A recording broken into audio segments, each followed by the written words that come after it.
Good afternoon. I am Joyce Hunter, the Executive Director of ICIT, and welcome to Zero Trust. Who's in your network? I would like to thank Crowdstrike and Illumio for their thought leadership in cybersecurity and sponsorship of this event. The Institute for Critical Infrastructure Technology, or ICIT, is the nation's leading cybersecurity think tank, providing objective, nonpartisan research, advisory, and education to legislative, commercial, and public sector cybersecurity stakeholders. Our mission is to cultivate a cybersecurity renaissance that will improve the resiliency of our nation's 16 critical infrastructure sectors, defend our democratic institutions, and empower generations of cybersecurity leaders. Please check out our website, www.icitech.org, for events and publications. Now to introduce our moderator, Don McLean of DLT. As Chief Cybersecurity Technologist for DLT, Don McLean formulates and executes cybersecurity portfolio strategy, speaks and writes on security topics, and socializes his company's cybersecurity portfolio. Don has nearly 30 years' experience working with U.S. federal agencies. Before joining DLT in 2015, Don managed the security programs for numerous U.S. federal clients, including Department of Justice, Department of Labor, FAA, Federal Bureau of Investigation, and the Treasury Department. This experience allowed him to work closely with the NIST risk management framework featured in this article and to understand its strengths and weaknesses. In addition to his CISSP, PMP, CEH, and CCSK certificates, Don holds a BA in music from Oberlin, an MS in information security from Brandeis Robb School, and is nearing completion on his second bachelor's in mathematics. An avid musician, Don organizes a concert for charity every year and has been known to compete in chess and shogi, Japanese chess tournaments, both in person and online. Don, I will turn it over to you. Well, thank you, Joyce. I think I'm going to amend that intro just a little bit and take the 30 years part out and just put in experience. At some point, it doesn't matter how many years there are, right? Also, just one other little ticket that I have that's more relevant to what we're going to talk about today is certification as a zero trust strategist under the Forrester framework. So anyway, we're here to talk about, but enough about me. We're here to talk today about zero trust, and I do a fair number of these panels in my capacity at DLT, but this is one of the more prestigious panels I've had the privilege to serve on. I'm going to let each of the panelists introduce themselves, but they are some of the thought leaders in both government and industry, including Brian Campo, Scott Rose, Andrew Harris, and Matt Glenn. Our goal here today is to set the stage a little bit with talking about what zero trust really is, and some of the implementation concerns around zero trust, some of the misconceptions that do arise around zero trust architecture, and also to take a look at some of the specific technologies that can enable a zero trust project. So with that, I'm going to turn it over to Scott Rose and allow him to introduce himself very quickly. Hi, thank you. Yes, my name is Scott Rose. I'm from the National Institute of Standards and Technology. I'm in the Information Technology Lab. Normally, I work on core internet protocols and network cybersecurity, but lately we've been kind of evolving into IoT and zero trust. In fact, I'm one of the co-authors on the new NIST special publication 800-207 Zero Trust Architecture, as well as kind of serving as a subject matter expert in the National Cybersecurity Center of Excellence, implementing a zero trust architecture demonstration project that's going to be coming online soon. Thank you, Scott. And you know, I have a white paper that's due for publication soon through ICIT, and in the process of writing that paper, I read a lot of zero trust documents. And at the risk of sounding sycophantic, I must say your document from NIST was, I think, the best and most clear and substantial one that I had the privilege of reading. So that said, Brian, tell us about yourself. Hey, good afternoon, everyone. So Brian Campo, I'm the Acting Chief Technology Officer and Chief Enterprise Architect for the Department of Homeland Security. We are about a year and a half into our Zero Trust journey. We've taken a pretty interesting approach to delivering Zero Trust. When you think about the Department of Homeland Security, we've got a very wide mission set. We've got the largest federal civilian workforce in the government. And I think we tried to look at Zero Trust as an enabler for both security as well as capability. So I think we'll dig into that as we go through the topics, but I appreciate the opportunity to be here. Thank you, Brian. And Brian is here, even though it may be difficult to see his face right now. Andrew, let's have a little quick intro. Sure. I'm Andrew Harris, Senior Director here at Crowdstrike for Public Sector Technology Strategy. Since public sector has been talking a lot about Zero Trust and identity, public sector has taken a lead here at Crowdstrike. Before that, I worked at one of the largest cloud service providers, and before that was the Chief for Strategic Programs for Fort Meade, so DISA, NSA for all their information assurance programs. Just a little shot on this one. I actually got involved in cybersecurity right when Trustworthy Computing Group was being stood up with all the NSA R&D dollars, so it's amazing to kind of compare that to everything we're doing with Zero Trust. So thanks for having me. Interesting, sure. And Matt. Hi, thanks for having me. I'm Matthew Glenn. I'm the SVP of Product Management at Illumio. Illumio works in segmentation and most recently was in the top right-hand corner of the Forrester Zero Trust Wave. I know that you are a practitioner, Don. So one of the things I'll be enjoying talking about today is sort of understanding how to achieve Zero Trust in any sort of data center or endpoint environment. And as we know, Zero Trust is about default deny, only allow what you're supposed to allow. So we'll be diving into how to do that. Most recently, I wrote an article which was published on Lawfare about what we should expect in a presidential directive around cybersecurity, and I'm happy to talk about that. Obviously, this is a really interesting topic and very important at this point in time. Yes, it certainly is. So let's dive in. This year, as we were discussing offline before the webinar formally started, we were talking about how much interest there really is in Zero Trust in the industry and in government this year. Huge uptick in this. I think this is, Joyce, I think said that this was the third webinar they've done this year alone on the topic of Zero Trust. And I know I've written papers and blogs and all sorts of things around it.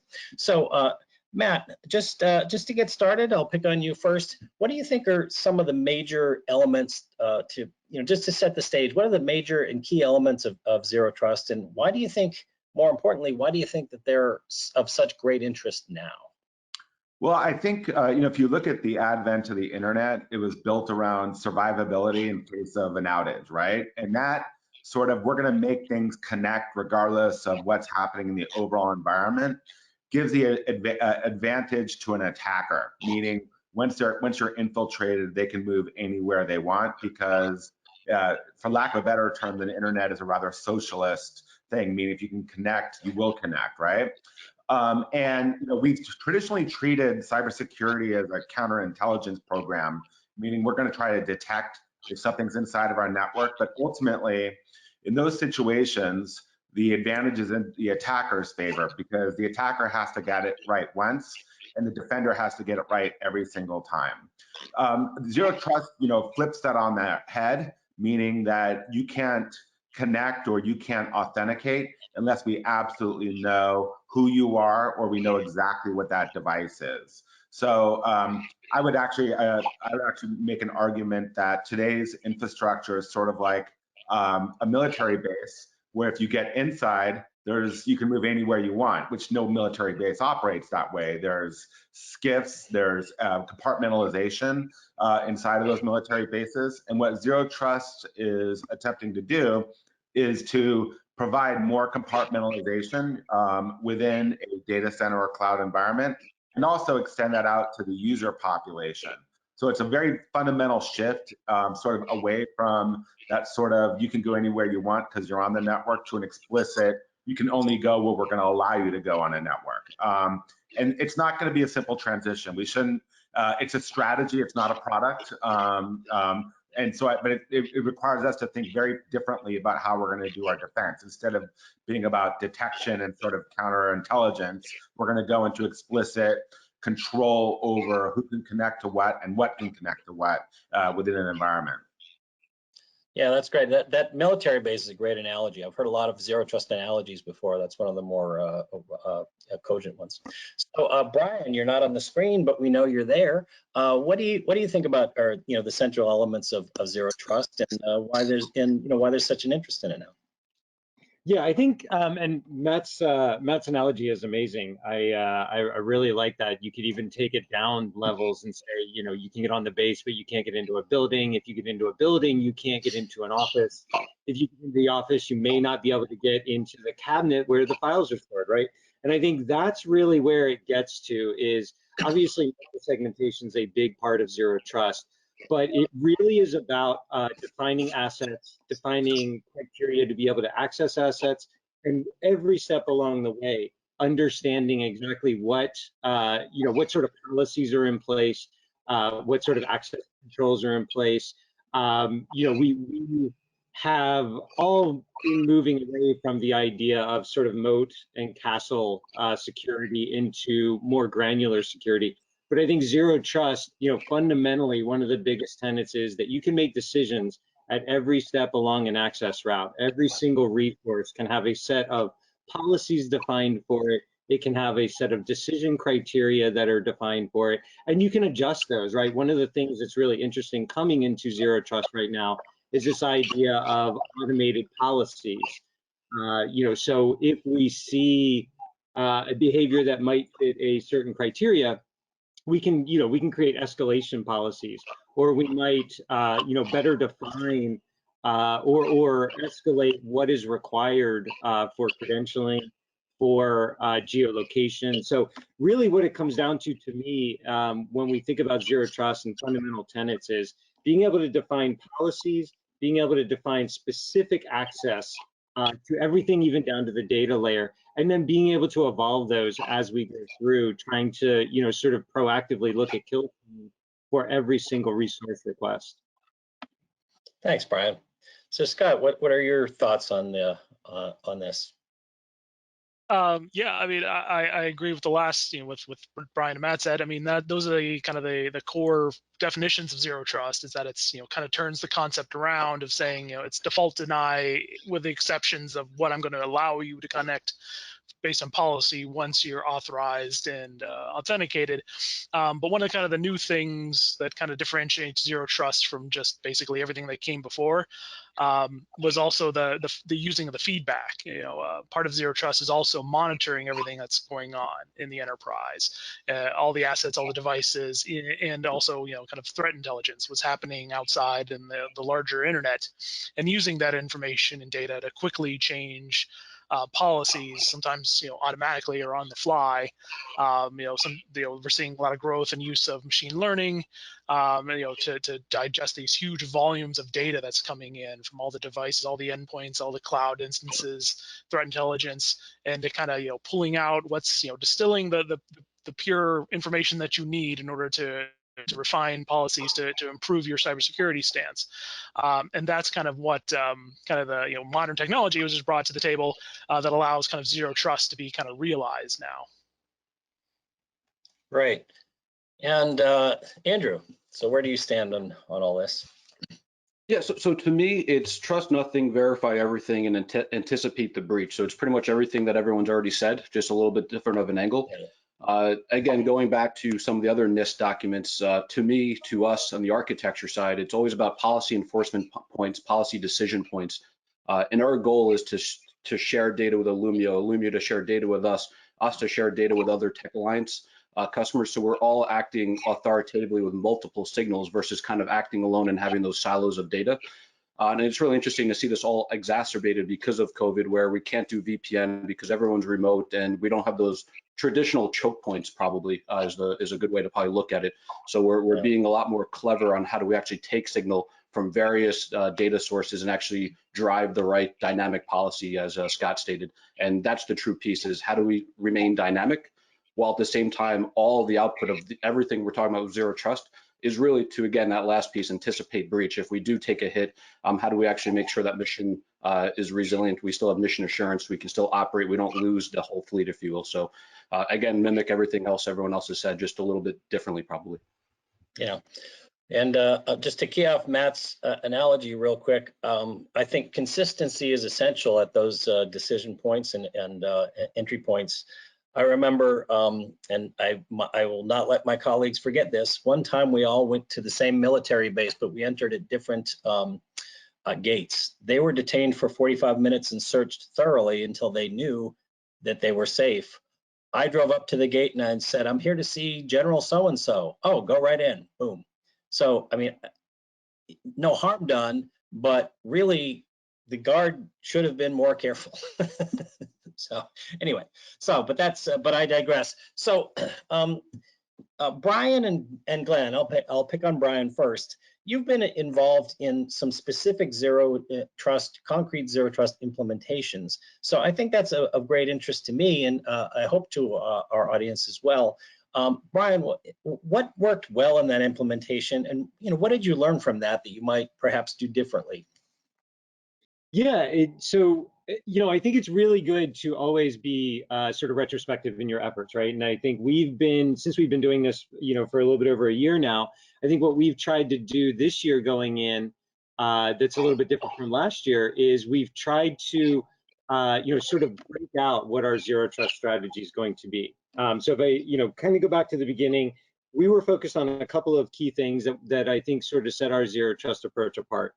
Rather than going into a lab and having a bunch of products and a large architecture effort, we tried to look at zero trust and say, okay, how can we positively impact the security and the risk profile of the department? How can we find ways to use zero trust to bring capability to improve the user's both experience with accessing resources, as well as improve the posture of the application. We also had a huge data center migration effort going on. So what we did was rather than going off for a year and a half and coming up with this huge architecture and this 2-year roadmap, we looked at it as, what can we do in a 90 to 120 day sprint?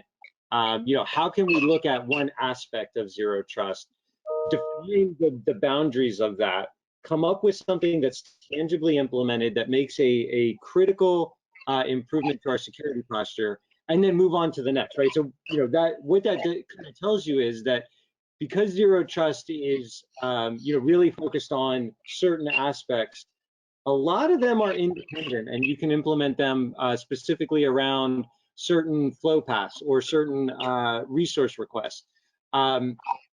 So that's where we started. Where we are this year is really taking that larger holistic look, right? So we spent a year kind of implementing some things. We've really started to look at understanding the improvements that they've made. But I think this year what we're doing is we are taking those pieces that we've gotten and starting to dig a little bit deeper, understanding fundamental things. One of the big things that we're looking at this year is trying to get some data level policies in place. We've been working with some of our application owners. We've been working with some of our resource owners to understand, the models that they've got in their applications and how we could start to get to a higher level of visibility and a higher level of policies that actually restrict data in the applications. And then, as Scott and Andrew were talking about, the other big one for us is increasing visibility of information, right? Monitoring metrics.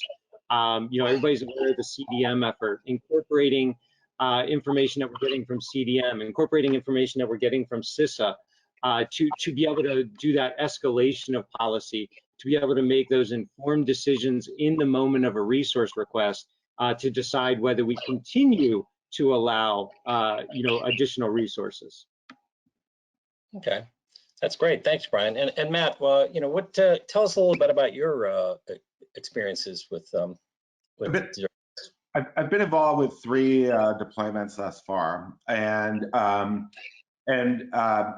think the one big lesson is that zero trust isn't a moment in time. It's actually an organizational operating behavior, right? And so one of the things that happened in the first deployment, which was relatively small, is we ended up getting them to a zero trust segmentation policy in their data center, but there was no sort of ongoing operational processes that were left behind. We sort of achieved it, high-fived, and we didn't sort of think about what happens on day 4. And then what happens is it will erode over time. So one of the things that we think about is people and process above technology. So one of the things that Brian was speaking of about involving the organization, in his case, the application owners, I can tell you that when you shift to the left a little bit and involve people in the organization on the overall program, you have a higher rate of sustainability in the zero trust program, because it's not a moment in time. It changes not just the technology, but the behavior of the organization. And I think that one of the lessons that you need to learn is to understand the organizational behavior, like what information does that application owner need to achieve their involvement in zero trust, and then what is the governance behavior around what we enable those application owners to do. And so a lot of this really revolves around the technology. And then, yeah, that's how we're going to look at it. But the behavior of the organization and to make it operational going forward, I think is something we don't talk about enough. What does the run book look like for zero trust rather than what does the tech look like for zero trust? I think that's one of those sort of Easter eggs that you find. The other things I've seen is, depending on the organization's sort of behavior, you'll see like, oh, I'm going to start with the users, right? And I'm going to do that sort of thing. Well, I can tell you in a lot of our deployments, you'll get like, oh, I'm going to do a zero trust network access behavior, but then you'll see like people in finance doing direct database calls that aren't going over the VPN, as ETN. So there, you have to sort of look at things a little bit more holistically than you thought of. You can start on one part, but just understand you're going to have a big gap in another part of your infrastructure. So, so the thing is, it's not just at endpoint accessibility, it's not just data center accessibility, it tends to be both of those things. And the most important thing is organizational behavior going forward.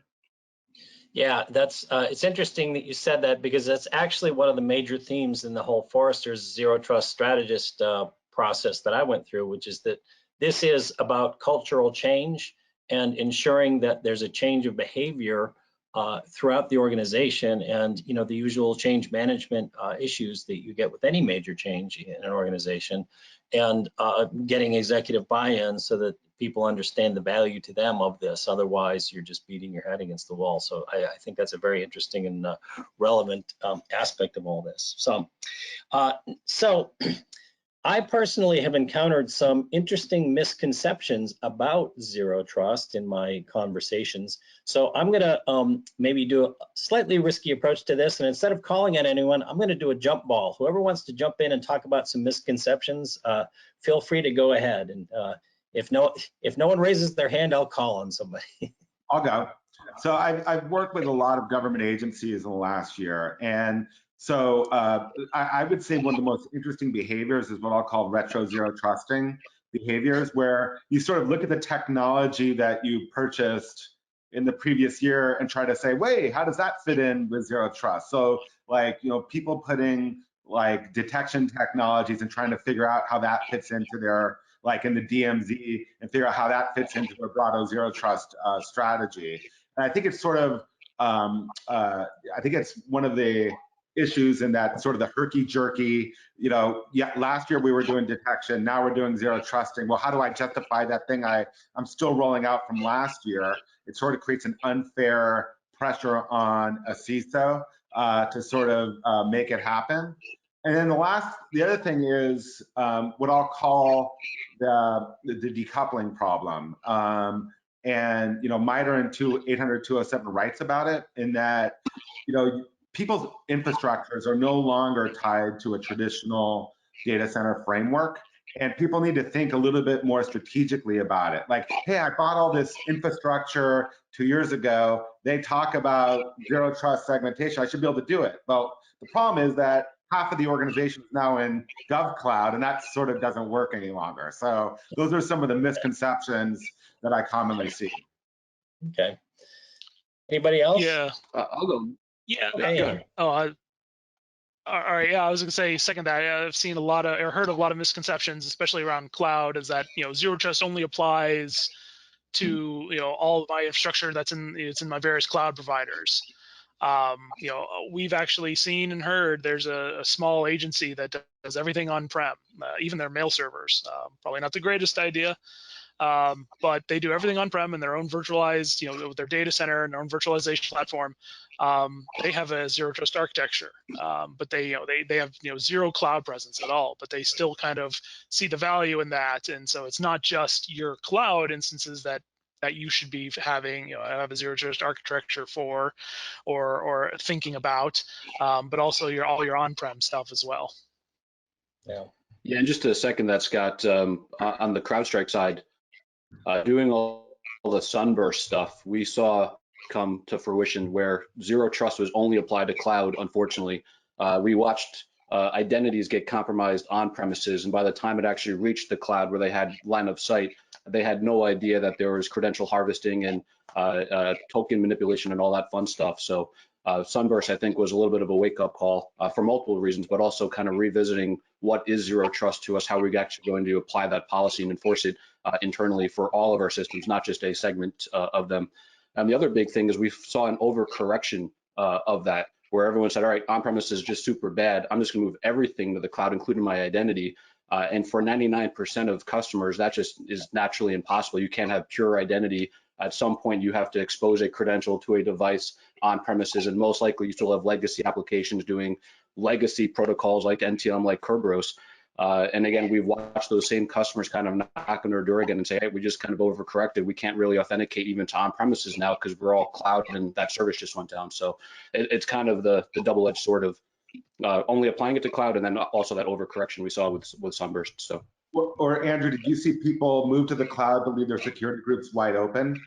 I've seen that maneuver also, yes. right? So that they basically took something where you could put zero trust and made it as wide open as it is today. So yeah, they figured about the deny rule first. Yeah. So Brian, any thoughts on misconceptions that you've encountered? Yeah, I think so. I think they hit on a couple of them. The one that I think, so we've talked with a lot of other federal agencies and certainly trying to share information as much as we can.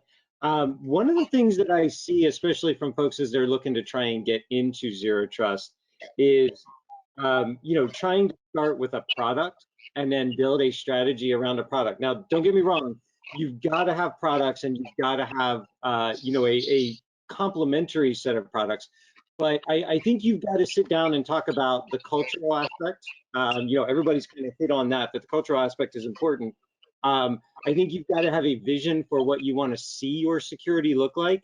And then you can start to develop what your product repertoire looks like. You can start to figure out how you're going to impact the security and risk of the organization.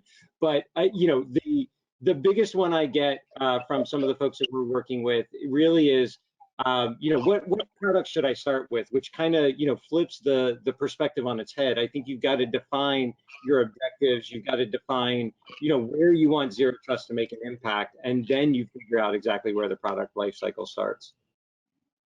Yeah, and I personally have encountered people that think that zero trust is really just about insider threat detection, based on the Snowden thing, that it's really just a personnel thing. Well, I mean, that might be a piece of the puzzle, but there's a lot more to it than that. So anyway, so there's a lot of conceptual frameworks out there regarding zero trust. There's, the Forrester thing, NIST, Carta, Google has their Beyond Core, or Beyond Corp, depending on who you talk to, how to pronounce it, implementation. NSA published some guidance recently. DISA and Air Force have some labs. So, I'm just wondering if, I'm thinking Scott can probably describe at least one of those frameworks because he wrote one. So Scott, can you tell us a little bit about some of the conceptual frameworks and how they help people get their arms around zero trust? Yeah, I mean, I would say they're all basically roughly equal. I mean, you can, if you had an afternoon and you were bored, you could actually probably do a mapping of 1-to-1 between the tenants in 800-207 to whatever's listed in like the UK framework, the NSA framework, Forrester. I mean, they all kind of basically are saying the same thing. They're just basically a set of principles or ideas, concepts, and definitions that you use to kind of describe what you want, to talk to the, within the organization. So you're all talking the same kind of common language. And that's kind of what we tried to do with ours, is that, this is something that both, architects, security teams, operations teams, development teams, procurement people can all kind of use to kind of know what exactly everybody else is talking about when they say zero trust, or when they say, a PEP, a policy enforcement point. Yeah, okay, I know what that is. And then we kind of like have a taxonomy of certain things, kind of approaches, knowing that there's no single approach to zero trust. I mean, these are kind of like in a full architecture, you'll have elements of all three, but we kind of define them. One's identity kind of identity based, and one's kind of micro segmentation based. One's software defined networking based. But then you'll see kind of elements of all three, knowing that there's no one perfect way, and this is more kind of a set of definitions and terms to use, and that's what most of these concepts, these frameworks are, because say mostly zero trust, as we've been saying since the beginning, it's more of a strategy and a kind of a mindset than an actual set of technologies. There's no single zero trust network diagram that you can take down from the web and point to and say, this is it, this is what we need. So that's what all these kind of frameworks are. So you kind of pick one, they all roughly kind of the same, or read several of them and kind of distill what the key factors that you want to pull out of these, and then use that as your kind of guide to developing your own architecture.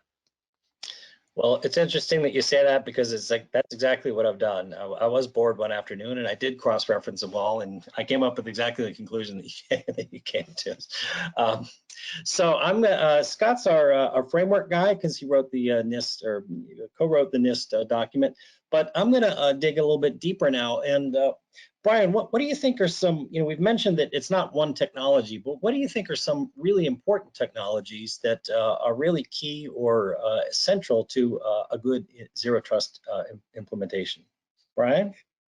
Yeah, so I think that the technologies you use are really dependent on, again, those goals and those outcomes that you want to have, right? Everybody's going to look at zero trust and have different reasons for jumping into it. Some might be for insider threats. Some might be because they want a little bit better visibility. For us, I can give you sort of a little bit about where we started and how we kind of progressed. For us, one of the major things was this data center migration. We wanted to be able to ensure that as we were doing a migration of a lot of applications out of our data center into the cloud, that we were going to have the visibility, that we were going to have access control, that we were going to be able to make strong policy decisions at every step along the way. So for us, we started with things like the Cloud Access Security Gateway, Cloud Security Broker. We built a lot of monitoring and metrics tools. We were also working on standing up our network operations and security center. So, it was really important for us that we had those integrated together so that we could make holistic decisions. And then it was really nice because as we were doing those were all kind of new efforts for us. We kind of started from a clean slate. So, we were able to get rid of a lot of legacy requirements. We were able to think in terms of how would you build a zero trust, infrastructure and ecosystem from scratch. So, the idea really kind of depends on what you want to get out of it. I will say ours was very good. The CASB and the CSG were pretty easy decisions to make. Integrating a lot of monitoring and metrics was pretty straightforward. You're really going to run into issues when you start trying to take on some of that legacy. So, if I were to make a recommendation, I would say start with something where you can limit your dependencies, where you've got some ability to bring in new thoughts on how you want to implement your security and kind of go with it. That'll then give you the foundation to really think about taking on those tougher segments of your network. Okay, Andrew, what do you think are some really key technologies that are right at the heart of zero trust? Yeah, so to me, it's exactly what Brian just said, which is kind of start where you are today. To me, it's all about, from a strategy perspective, reviewing your confidence in those data sources. How confident are you that the machine is actually secure? Do you have the best of breed endpoint detection and response capability, or are you using Windows event logs, which can be turned off? And unfortunately, again, some people are just looking for any signal versus a confident signal. Sorry. So to us, it's really that machine. But also the identity piece. So again, that on-premises identity, how are you then extending that trust to identity providers in the cloud? How is that trusted with the actual cloud service providers? And to us, the strategy is all about not actually hijacking that data from a cloud perspective or from a vendor perspective, sorry. Us as vendors, we need to be integrating like Illumio, where we're sharing all our Falcon data replicator, where they can look at all that CrowdStrike data and then make enforcement policies on our firewall, for example.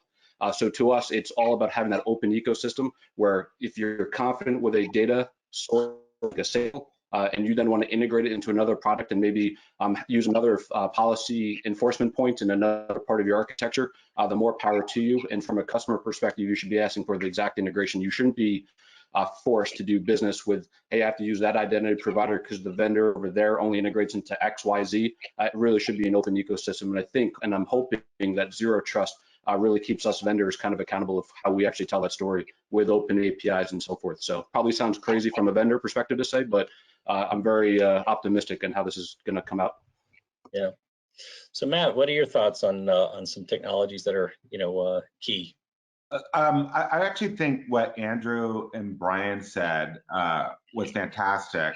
I want to map it to what Brian said to talk about outcomes and then propose a strategy here, right? So I'm not going to talk about a specific technology. So like, let's imagine that Spacely Sprockets as a company wants to do zero trust, right? And they decide we're going to do zero trust network access. We're going to do data center segmentation. We're going to do cloud segmentation. So there's three outcomes that they're looking for. What I recommend to the organization in all three of those cases is to create an architecture, right? Because the individual technologies, let's just assume for a moment they're irrelevant. Let's just plug in the architecture, and then they can look at the different types of technologies that they would want to apply to those different outcomes. The next thing is to really think about, and Andrew touched on this, but I can't stress this enough, do those products, those solutions play together well in the sandbox? And what I mean by that is the customer going to end up being a systems integrator by making these APIs work, or are these things going to work together from the get-go? Right. And so really don't think about, like, one product is not going to solve the entire thing from end to end. That would be disingenuous for any vendor to say that. But if you think about an outcome and then map that to the broader architecture, you can then make more strategic product decisions rather than just sort of say, I'm going to use company X to solve all my zero trust, because that would be a myopic decision at best. And for any change of regime, that sort of tactical decision making wouldn't survive in any organization. So really thinking about the architecture for the problem, mapping it into the solution set you're trying to solve, and then validating that you have an API level integration that's going to basically put the company out of being a systems administrator. Yeah, right. Agreed. And so, Scott, what's your perspective on this question? Some of the technologies that are essential. Well, I mean, I think it's been covered mostly by everybody else right before me. But I say one general comment, or one general thing to keep in mind is when you're doing your kind of evaluations of both products and technologies is also what the telemetry looks like. What information can you get out of it, and how do you get it out of it, and what can you centralize it into whatever system you're using, into your SIEM or just logs or whatever. I mean, this can go all the way down to IoT devices. That's because once you need to get that kind of visibility into both your enterprise and where all your assets are, and where all your resources are, and all your endpoints are, to kind of get that full picture or keep that policy up to date. So that's kind of an important part, is, something to keep in mind when you're doing your kind of evaluations is, how do I find out if something goes wrong with this? Do I have to, physically connect to the system and look at some sort of system log that's buried in some file somewhere, or is there some sort of API that exports the log somewhere so I can get to have a central repository and I can collect it all in one place and have a single dashboard and all of that? That kind of can help also guide the decision as to how difficult it will be to monitor and manage these devices once you actually get it and deploy it, and that sort of thing. That makes a lot of sense, because one of the central assumptions of zero trust is that you are or will soon be breached. So you want to be able to respond and resolve those incidents as quickly as possible. That's something that I tried to do, and I'll confess with some limited success when I was running security programs, was to quantify our incident response times and success and present them, over time to show that they were improving. But it is hard to quantify some of these things. So. Matt, you mentioned outcomes just now. So I'm interested in, and you've also done a couple of zero trust implementations. So I'm interested in what are the success factors in a zero trust implementation, and what does success look like? How do you know when you're there, or at least at a point where you can continue the cultural shift? So a lot of the time, obviously, because I work at Illumia, we start with segmentation, all right? And so here are some of the metrics that I look at. One is it sustainable? Meaning, is it going to require like constant care and feeding from what I call the Ministry of Zero Trust, which nobody wants to create inside of any organization? We're going to hire 500 people in order to solve a zero trust problem, where the flip side of it is if you had simply made it part of the operating fabric of the company or that organization, you'd have a better outcome long term. So number one, is it a sustainable program? Number two, and this is something I've become a big believer in, I wrote about it with Jonathan Reiber in my Lawfare article, is before and after.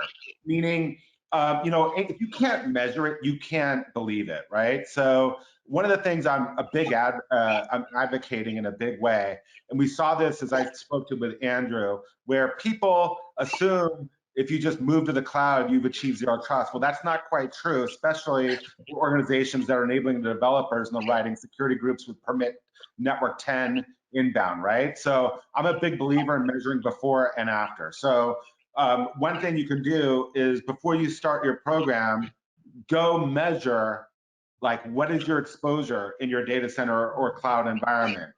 Then begin your program and get to your first outcomes. And what I say by that is, focus on segmenting 10, 15 applications, but make it a replicable process, and then measure the after on those 10 to 15 applications, right?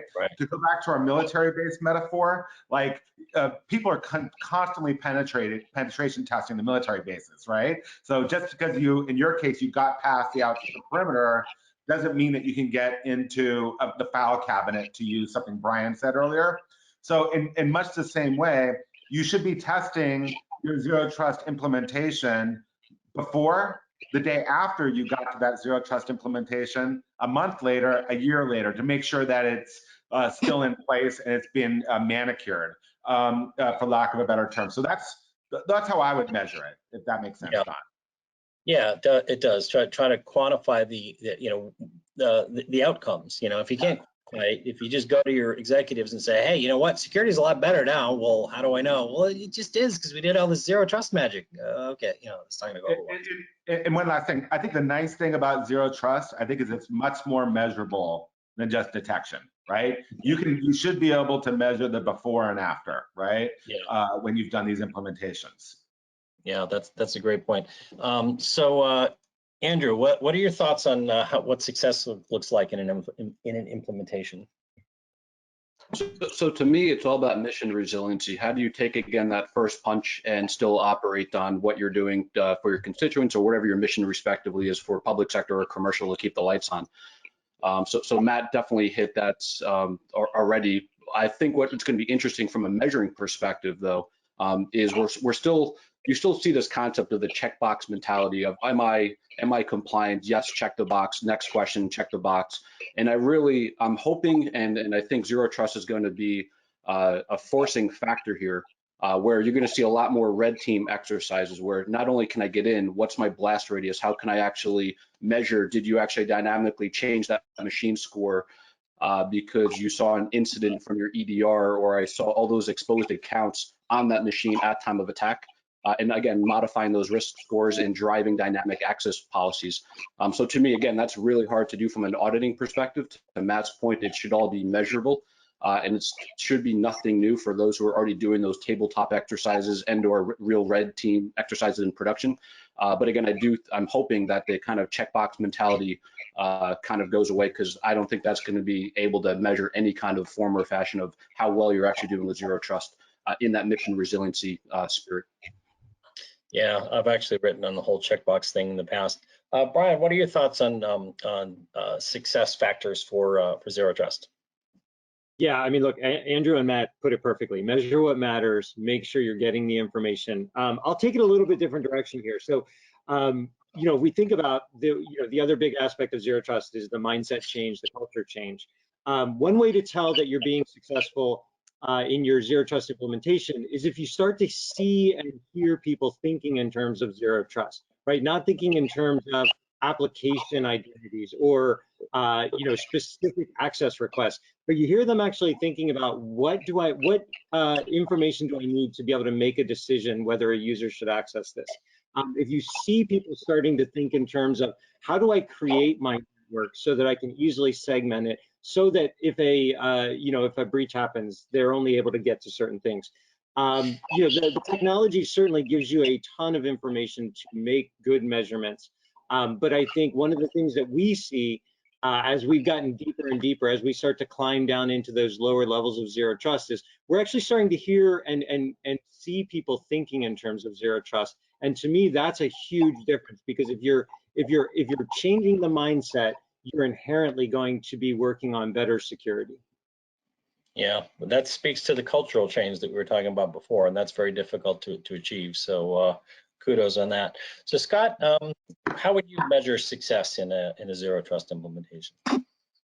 Yeah, I mean, I think it's been touched on. It's, since it mainly is a kind of a cultural and a mindset thing, I think one of the bigger success factors or at least measurement goals that you could do is the number of complaints going to the security team and vice versa, the number of complaints from the security team coming out.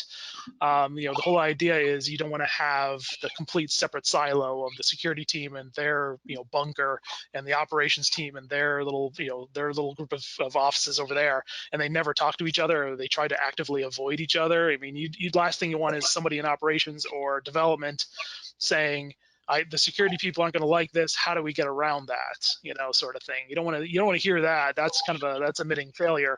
You actually want to see progress being made, in which case, the security people coming in at the beginning, during this design phase, or being invited in, and vice versa, the security people inviting in the operations and development people, saying, okay, what do you need? As well as, the number of policy tinkering, changes that you need to do over time. Obviously there'll be a large, learning process as kind of all these oral histories of policies are kind of discovered and actually codified, but then hopefully as your zero trust policy kind of gets more experience and refined a little bit more, there'll be fewer cases of these kind of false positives, and there'll be adjustments made and things like that, and hopefully it'll run smoother, and you won't have the end users and the developer team and the operations team actively trying to undermine security. You'll have them saying, I should be able to do my job. This is what I need to do, and the policies are in place to allow me to do that. I mean, that's kind of that's what the success should look like.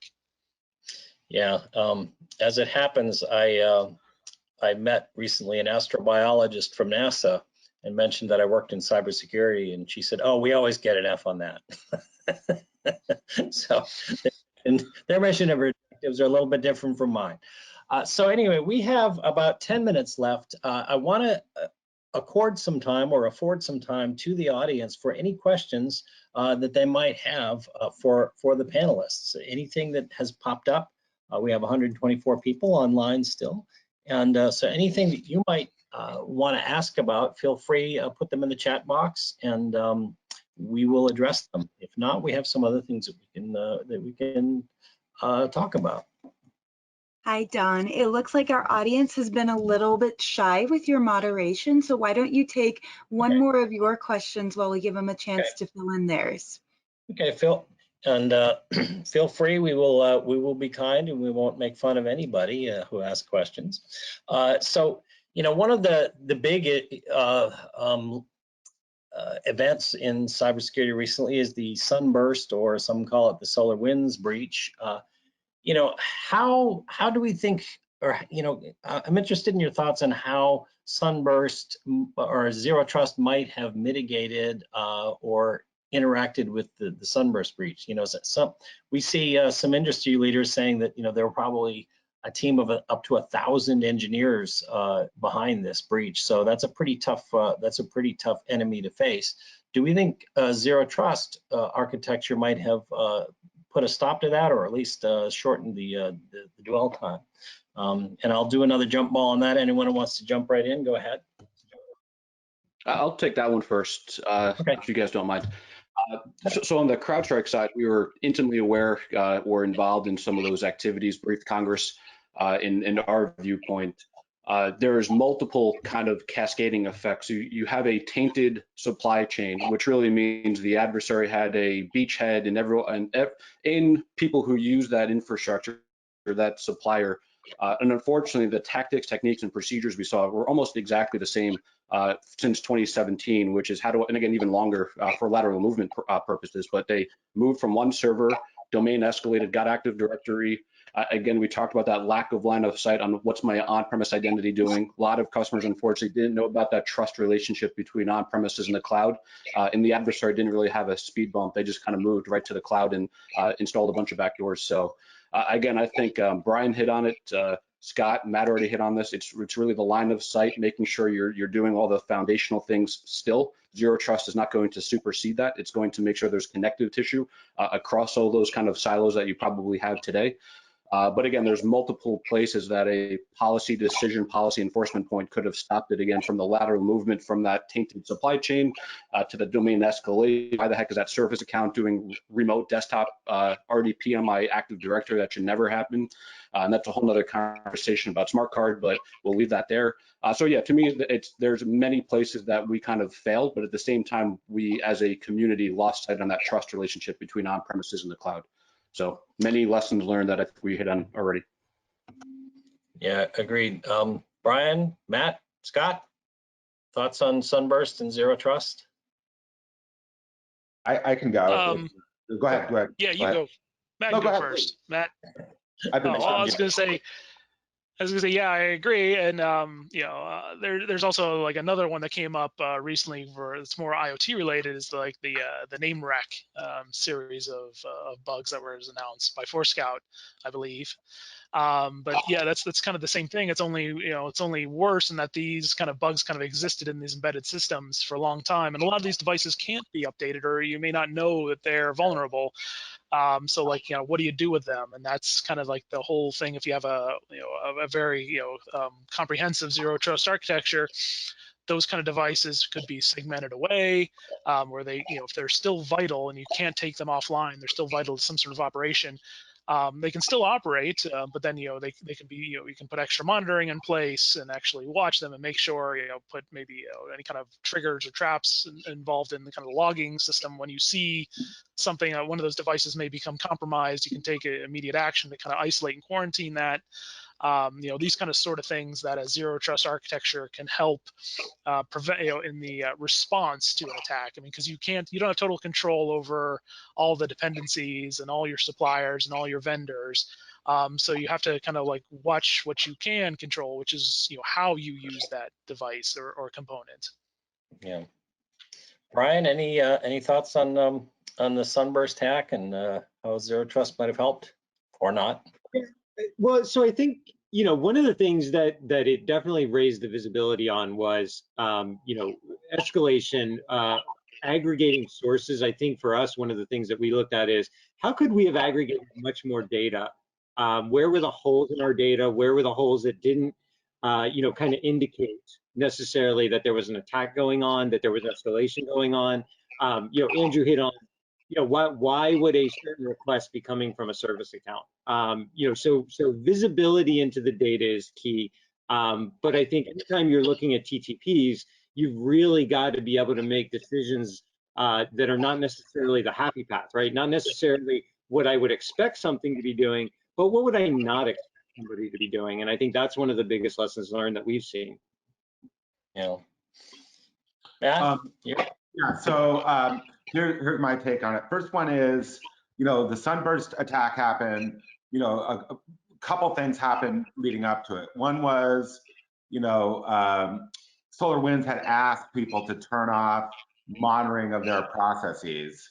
So when the supply chain hack happened, it happened because we didn't have a really good community for helping the supply chain, helping the organizations really trust their supply chain. So that was issue number one. Issue number two is, and you see this very commonly in infrastructure, where we put all this emphasis on what's coming into our networks, but we're really not watching what's going out, right? So what we saw was a bunch of systems reaching out to these command and control servers where they had never that visibility, where they were reaching back out to these FQDNs inside of Amazon that should never have even happened before. So that was the first indicator where we were seeing traffic. Because remember, we don't do detection, like we're not a CrowdStrike product. We look at the network connectivity, and that was an indicator that there was compromise. If you think about what Scott said around those IoT devices, one of the great things about adopting an endpoint approach to zero trust is this: you immediately assume that your network is adversarial, right? You assume that those IoT devices can't be trusted from the get-go. You assume that the network is actually adversarial and somebody is actually on it that shouldn't be on it. And so the blast radius of any form of compromise is dramatically decreased because you assume that someone's already in the network, someone's already in the VLAN. And so you basically, the zero trust principle would assume that, number one, when those systems were compromised by SolarWinds, you shouldn't have been able to RDP into it, right? That's number one. Number two, when those IoT devices were popped, and we see customers that don't have segmentation for IoT, but yet you can block them because you immediately assume breach and you assume that the infrastructure is adversarial. So once again, that mindset, that shift to assuming breach actually creates great outcomes, because you just have to know that at some point something's going to get in, but you've dramatically reduced their ability to move around. In fact, Bishop Fox did a piece of research recently that said it's about 22 times harder for an adversary to move around a zero trust network that's segmented than it is around, just hoping they won't get caught using, detection. Yeah, that's good. Yeah, I think there's a silver lining. Obviously, it was a bad breach, but number one, we did see it.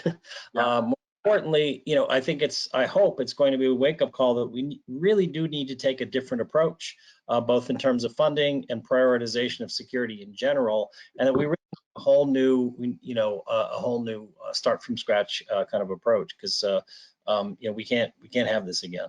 So we are running close to our time limit. Joyce's face has popped up, which is my indication that I'm supposed to exit stage left, right, up, or down. So I'm going to hand it back to Joyce to finish up. And I want to thank all the panelists for some really insightful and helpful talk about zero trust. Thank you very much. This was a great conversation. I appreciate everybody's participation. I particularly want to recognize again Crowdstrike and Illumio for sponsoring this event, and for Don McLean for providing excellent moderation. I appreciate everybody's, now we will probably have this on demand within the next few days or a week or so. So if you have not, or people have not had the opportunity to listen to this exciting conversation, please let them know, and we will provide a link on our website within a week. Thank you very much. Have a great day. Live long and prosper. Thanks to everybody. Bye.